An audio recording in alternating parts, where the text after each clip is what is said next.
안녕하십니까. 만화공인중개사의 저자 이용훈입니다. 오늘은 부동산학개론 제24강 시간으로서 4. 부동산 조세에 대해서 같이 공부하도록 하겠습니다. 자, 부동산 조세라는 것은 바로 세금입니다. 쉽게 얘기해서 세금. 자, 부동산과 관련된 세금을 얘기하는 겁니다. 이 세금, 조세는 크게 부과하는 주체에 따라서 크게 두 가지로 나뉩니다. 첫 번째는 누가, 방금 말한 부과하는 주체, 누가 조세를 부과하냐. 자, 첫 번째는 국가입니다. 국가. 자, 국가가 부과하는 경우가 있고, 또 하나는 국가를 다른 말로 중앙정부라고도 합니다. 이게 중앙정부면 반대로 지방에도 정부가 있겠죠. 그 지방정부를 뭐라고 그런다? 지방자치단체라고 합니다. 자, 이 지방자치단체, 지자체 역시 조세를 부과할 수 있습니다. 그래서 국가가 부과하는 조세를 국세라고 합니다. 우리가 일반적으로 국세, 소득세 생각하시면 됩니다. 양도소득세라든가. 자, 그리고 지방자치단체가 부과하는 조세를 다른 말로 지방세라고 합니다. 지방세. 그러면 여기서 여러분들 뭔가 떠오르겠죠. 조세라는 거는 국가 또는 지방자치단체가 누구를 대상으로? 그렇죠. 국민이죠. 국민을 대상으로 국민이 이 부동산 관련 조세니까 부동산을 이용하거나 취득하거나 그리고 처분하는 경우에 강제적으로 징수하는 재화입니다. 조세를 국민이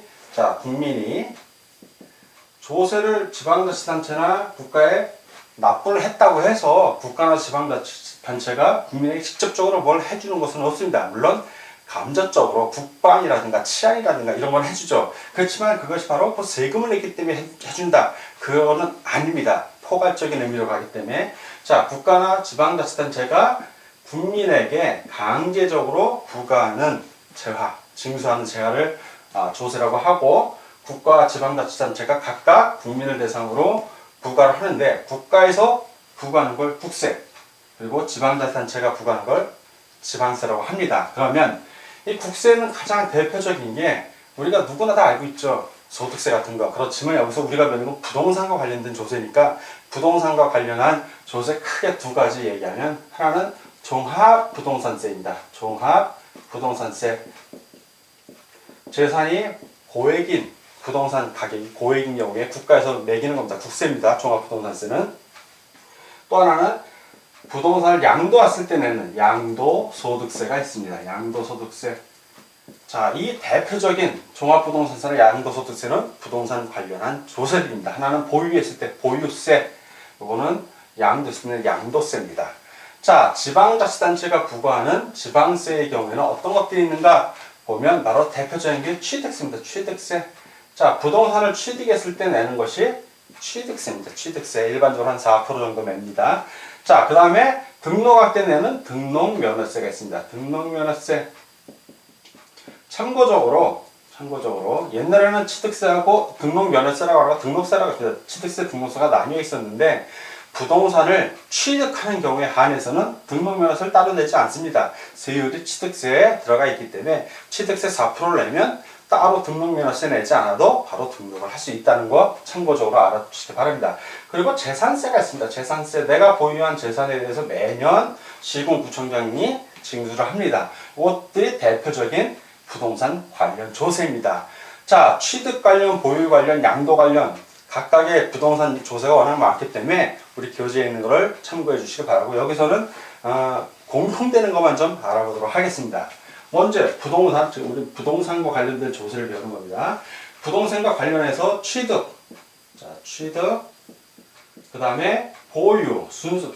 부동산은 처음에 취득하고 내가 일정 정도 활용하는 보유 기간이 있고, 그리고 나중에 처분하는 양도하는 경우가 있습니다. 이렇게 취득, 보유, 양도 모두와 관련된 거. 자, 이 모두와 관련된 조세는 뭐가 있을까? 바로 첫 번째는 농어촌 특별세입니다. 농어촌 특별세. 자, 두 번째는 부가가치세입니다. 농어촌 특별세하고 부가가치세는 국세입니다. 국세. 그리고 세 번째는 지방소비세가 있습니다. 지방소비세. 이 지방소비세는 지방자 들어갔잖아요. 그러니까 지방자치단체가 부과하는 지방세라는 걸 알 수 있습니다. 다음에는 취득하고, 자, 부동산 취득과 보유, 이 두 개만 공통적으로 있는 것을 살펴보겠습니다. 취득, 보유과 공통적으로 관련된 것은 바로 지방교육세입니다. 지방교육세니까 교육세는 교육세인데 지방세, 지방자치단체가 부과하는 교육세라는 의미입니다. 이제 세 번째로 마지막에 이제 보유하고, 자, 보유 그리고 양도하고 관련된 걸 보겠습니다. 보유하고 양도. 보유하고 양도하고 관련된 것은 바로 지방소득세입니다. 지방소득세. 소득분에 대해서 보유하고 양도할 때 다 지방소비세를 내야 됩니다. 물론 농어촌 특별세, 부가세, 지방소비세는 다 해당이 됩니다. 다 해당. 그렇지만 취득, 보유, 양도 세 가지 다 해당될 때 두 개만 해당되는 거. 농어촌 특별세, 부가세, 지방소비세, 농부지도 취득, 보유와 관련되죠. 마찬가지로 보유, 양도도 관련되지만 구분을 지어서 우리가 공부를 하는 겁니다. 자, 다음 부동산 조세의 기능에 대해서 우리가 본격적으로 같이 공부해 보도록 하겠습니다.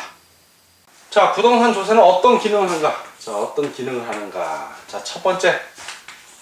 부동산을 많이 소유한 사람이 부유한 사람들. 부유한 사람에게 소득을 걷어가서 가난한 사람들에게 재분배하는 기능 있죠? 소득 재분배 기능. 재산이 없으면 세가 많네. 재산이 없는데 무슨 돈을 내? 예. 자원의 재분배 기능이 있고, 두 번, 소득 재분배, 여기 역시 재분배. 여기는 자원을 재분배하는 거고, 여기는 소득을 재분배하는 거예요. 재분배 기능이 있고, 세 번째는 과다 소유를 금지하는 간접적인 게 있으니까 지가를 안정화시켜요. 예, 지가를. 부동산을 많이 보유할수록 세금을 많이 내니까 지가를 안정시킨다. 자, 그리고 네 번째는 주택 문제 해결에 도움을 줘. 무슨 뭐 했다고 조세가 주택 문제 해결을 줍니까? 할 수 있지만 부동산 세법 여러분들이 배우면 이제 알게 되는데, 양도소득세의 양도세의 경우에 1세대 1주택, 1세대 1주택으로서 비과세, 양도소득세 안 내. 예, 안 내요. 양도소득세 안 내. 단, 이것도 고가주택 9억 원 이하만 안 돼. 9억 원을 초과하면 그 초과분에 대해서는 또 양도소득세 냅니다. 초과분에 대해서는 양도세를 안 내게 해줍니다. 즉 주택 문제 해결에 도움을 주는 거죠. 왜? 여러 채 갖고 내가 한 채인데 한 채 더 살 때 겁이 나지. 또 한 채 팔 때 양도세를 내야 되니까. 다만 예외적으로 1세대 1주택 비과세, 양도세 비과세인데 이 주택을 팔고 새 주택을 샀는데 이 주택이 안 팔려. 2년 동안 유예해줘요. 그럴 때는. 안 팔리는 걸 어떻게 2년 내로 팔아라 이거야. 그러면 양도세 안 물린다. 그러니까 주택 문제가 해결되는 데 도움을 주는 거죠. 왜? 웬만한 집들은 다 한 채만 갖고 있을 테니까. 자, 이런 기능을 하고 기타 도시의 과밀화를 좀 막는 기능을 합니다. 기타 기능으로. 자, 그리고 조세의 전과 귀착이 있는데, 전과 또는 귀착이 같은 의미로도 쓰이기도 하고 다른 의미로도 쓰이기도 합니다. 조세를 누군가에게 물렸는데 그 사람이 자기가 안 내고 다른 사람에게 떠넘겨. 저 조세 부담을 타인에게 이전시키는 걸 전가라 그러고, 그 전가가 완전히 전가가 끝나서 누군가가 귀속됐어. 누군가에게. 그거를 귀착이라고 합니다. 요걸 왜 이 얘기를 하냐면 요 다음에 조세 부담과 탄력성하고 관련이 있기 때문에 그래. 누가 조세를 부담하는지, 법적으로 조세를 부담하는 사람하고 실제 부담하는 사람이 달라. 많이 보면. 자, 그거에 대해서 한번 공부를 하겠습니다. 별표 하나 해놨죠? 워낙 중요해. 시험 문제 잘 나와. 자, 조세 부담과 가격의 탄력성. 먼저 수요하고 관련돼서 한번 봅시다. 자, 수요의 가격 탄력성과 관련해서. 우리 교재에도 나와 있지만 수요가 비탄력적이면 누가 부담한다? 수요자가 조세를 다 부담해. 귀착이 되는 거야, 수요자에게. 자, 암기 비법이에요. 이렇게 해요. 수비수. 이해가 안 가면 암기라도 해야 돼. 시험 문제 지문에 수요라고 시험 문제는 안 나와. 절대로. 임차인 같은 말이야. 공급자는 임대인이에요. 자, 임차인이야, 임차인. 필요로 하잖아. 내가 집을 빌려야 돼. 필요로 하는 사람. 수요자. 내가 집을 빌려줘. 공급을 해. 임대인, 공급자. 자, 수요가 비탄력적이면은 조세는 누가 부담을 한다? 귀착은 누구에게 된다? 수요자에게 된다. 반대로 공급. 자, 여기다 공급을 얘기하면 공급이 비탄력적일수록 역시 공급이야. 공급자가 부담을 해. 그럼 알 수가 있지. 각자 비탄력적이면 자기가 부담하고 반대. 수요가 탄력적이면 공급자가 부담하는 거야. 여기 보세요. 공급이 탄력적이면 수요자가 부담을 해. 그러니까 암기할 땐 하나만 외우면 나머지는 다 연결이 되니까 암기할 필요가 없죠. 자, 왜 그런지 이제 수요와 공급 곡선을 통해서 한번 보여드릴게요. 자, 그래서 여러분들 항상 노트하고 종이를 준비하라는 거예요. 자, 수요, 가격, 공급량, 수요량, 양. 이 조세의 전과 기차, 이 조세 부담과 탄력성은 재정이론 중에 조세 정책 부분에 나오는 거예요. 이거는 대학원의 석사과정의 내용들인데 사실 이게 비록 학계론에 부동산 학계론에 이 내용이 나와 있지만 여러분들은 대학을 넘어서서 대학원에서 배우는 과정을 지금 배우는 거예요. 그러니까 지금 그래프를 대학교 학사과정의 학부생실은 여기까지만 배우고 석사에서 구체적으로 분석을 할 줄 알아야 돼요. 석사과정에서 배우는 거예요, 여러분들. 자부심을 갖고 한번 배워보십시오. 자, 수요 곡선을 직선으로 표시할게요. 헷갈리니까. 자, 임차인. 자, 공급자. 자, 이렇게 돼 있어요. 참고적으로 여기다 또 따로 한번 그림을 그려보면 이렇게 돼 있는 거, 수요가 이렇게 되는 거는 탄력적이다, 비탄력적이다. 가격의 변화가 이렇게 심한데 수요량은 거의 변화가 없어. 이게 비탄력적인 거예요. 이게 탄력적인 거고. 극경산력 왜 비탄력적이에요? 독립변수, 종속변수 바뀌었다고 했죠. X하고 Y축이. 그러니까 이렇게 나오는 거야. 일단 요걸 왜 그러느냐. 자꾸 헤매서 그래. 헤매지 말라고. 자, 그럼 이거는 단위 탄력이야, 둘 다. 일단 단위 탄력부터 공부를 해야 돼. 자, 원래 가격이 자 숫자를 구체적으로 써줘야 우리는 이해가 빨라. 1억. 여기 1만 명. 자, 1만 명. 이러다고 치자고요. 1억. 아주 세게 좀 나가보자고. 자, 이 상태에서 어떤 상품, 부동산에 대해서 있는데 세금을 물렸네, 국가가. 누구에게 물려? 수요자에게 물려? 임대인에게 물려? 임대인에게 물려야지. 임차인은 지금 임차한 사람한테 물리면 자기 재산도 아닌데 하시고, 임대인에게 물리면 임대인 입장에서는 공급 가격이 올라간다, 내려간다? 올라간 거잖아. 가격이 더 올라가는 거예요. 이렇게 이해를 자꾸 해요. 자, 그럼 S-가 되겠지. 원래 균형점은 여기인데 세금이 부과가 됐어. 그대로 올라간 거야 지금. 이거 지금 우리는 이렇게 하고 치자고요. 그러면 새로운 균형점은 여기죠. 2억이라고 쳐. 계산하기 편하게. 2억. 여기는 2억이야. 기억자 똑바로 해줘. 자, 2억.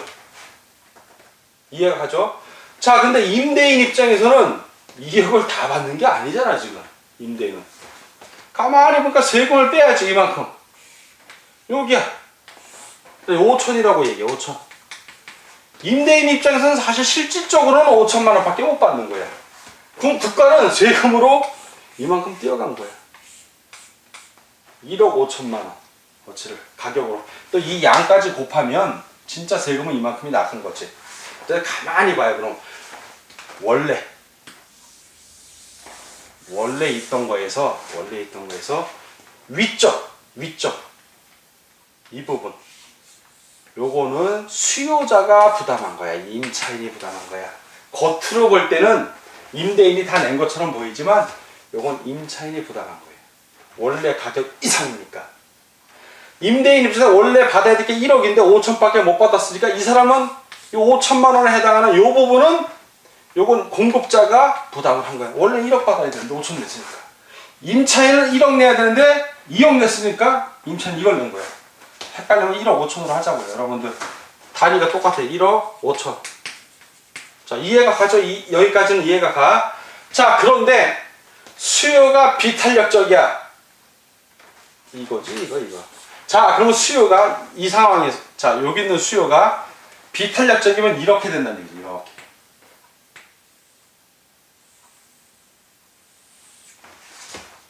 원래 수요가 이게 아니라 이 곡선이었다면 이렇게 되는 거예요. 수요가 이렇게 되면 비탄력적이면, 자, 이 지점이 아니라 지점이 올라가겠지, 이만큼. 이걸 수요자가 부담한 거야, 이만큼을. 이제 이해가 가죠? 수요가 비탄력적이면 수요자가 부담을 하는데 완전 비탄력이야. 완전히 섰어. 그러면 공급자는 내는 게 없어. 아예.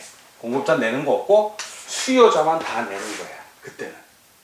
그래서 수요가 비탄력적이면 수요자가 부담을 한다. 이거 수요 공급 곡선 갖고 얘기하면 돼요. 반대로 이번엔 공급 곡선 갖고 얘기 한번 하겠습니다. 자, 이번에는 공급이 비탄할 때 공급자가 부담하는 것, 즉 임대인을 얘기하는 겁니다. 자, 공급이 비탄력적이라는 얘기는 공급의 단위처럼 이렇게 되는데 이게 비탄력적입니다. 이게 아예 이렇게 그려놓고 시작을 해야 여러분들 헷갈리지가 않습니다. 즉 가격의 변화가 이렇게 심한데 공급의 변화는 거의 조금밖에 안 일어나는 게 비탄력적입니다. 완전 비탄력 때는 똑바로 서 있는 거죠. 자, 요걸 염두에 두고 이제 그려봅시다. 항상 공부를 할 때는 기본적인 거, 단위 탄력적인 것부터 살펴보면 편합니다. 여기는 가격, 여기는 수요량 공급량. 자, 임차인이 수요로 하는 게 D곡선, 그리고 공급이 S면 아까 1억 너무 단위가 셌어. 자, 이제 100만원으로 100이라고 합시다. 100.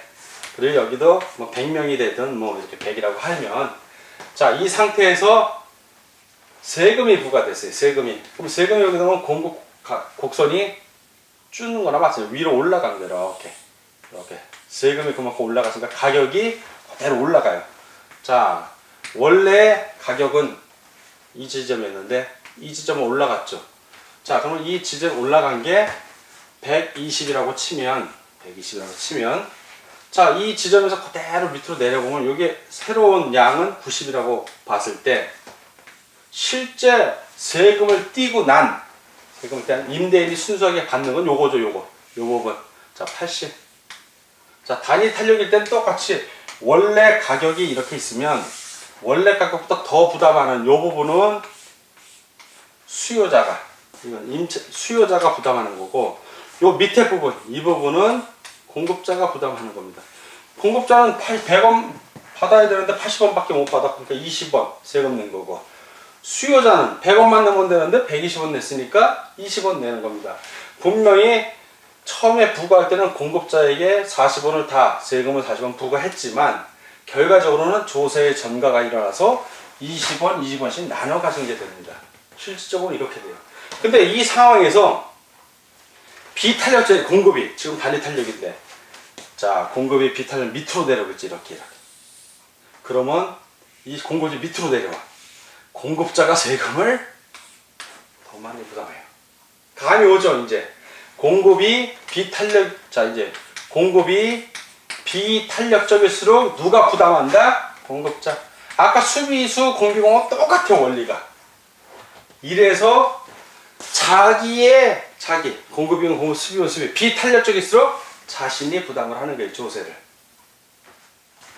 자, 이렇게 수비수 공비공을 정리를 하면 원리는 우리가 지금 다 알았습니다. 원리는 다 알았고, 시험 문제에는 수요자, 공급자 이렇게 표현하고, 매도인 또는 임대인, 공급자를. 자, 수요가 비탄력적일수록 수요자가 부담을 하고, 공급이 비탄력적일수록 공급이 부담한다.